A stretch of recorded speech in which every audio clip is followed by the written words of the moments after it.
On assiste à des plans de licenciement là, sur deux entreprises, Ferroglobe et Socla. Vous venez de sortir un communiqué de presse. Dites-nous un peu plus par rapport à ça. Premier élément, c'est une décision qui dépend uniquement du taux de profit parce que ces entreprises dégageaient des bénéfices. Donc économiquement, le PSE n'a pas lieu d'être. On pense aussi à la planète qui va être impactée parce que les productions seront délocalisées dans des pays étrangers. On a vu que en tout cas sur Ferroglobe, il y a eu une mobilisation générale, hein, même des élus locaux, des parlementaires. Donc ça c'est bien, non? Non, les travailleurs ne peuvent que se féliciter de cette mobilisation générale. Mais ce qu'on tient à dire dans notre communiqué de presse, c'est que ça semble quand même très hypocrite. Ils ont voté par exemple la mise en place des CSE qui limitent les droits syndicaux, donc la loi travail. Ils votent la loi Hercule qui va démanteler le service public de l'électricité. Ils fusionnent les services de l'État, donc il y aura moins de contrôle de l'État sur les entreprises. Ils réforment l'assurance chômage, donc pour priver d'allocations des millions de privés d'emploi. Et ils nous font croire qu'ils sont avec les travailleurs. Il faut arrêter de se foutre de la gueule du monde. Ces élus, ils se mobilisent pour leur territoire finalement. Dans 2 mois, les citoyens vont voter. Le 31 mars, la CGT avait dénoncé déjà cette hypocrisie.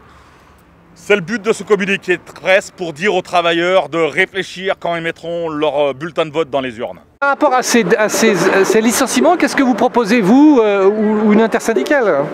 La CGT, ce qu'on propose, au minimum pendant l'état d'urgence sanitaire, d'interdire les licenciements dans les sites rentables. On pense que pour travailler tous, il faut baisser le temps de travail à 32 heures.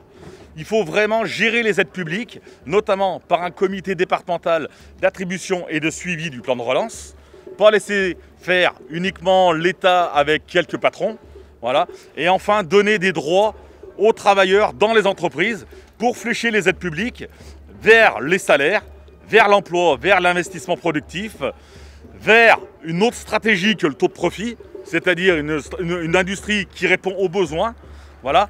Et enfin des droits nouveaux pour les travailleurs pour gérer l'organisation du travail. On veut insister là-dessus, la CGT, parce qu'actuellement, le travail est pathogène. Les travailleurs qui y sont, eh ben, ils en ont trop marre. Et en même temps, il y a des millions de privés d'emploi. Donc oui, on pense vraiment que l'État met des milliards sur la table, c'est à gérer par les travailleurs et pas à quelques-uns. Enfin, on veut développer les services publics. Sur la situation actuelle, dans le privé, on s'aperçoit qu'il y a des licenciements en masse, de plus en plus. Dans les 3 versants de la fonction publique, c'est la même chose. Donc, à un moment donné, il faut se poser la question sur l'emploi.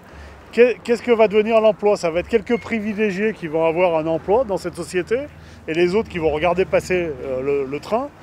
Quelle société on veut?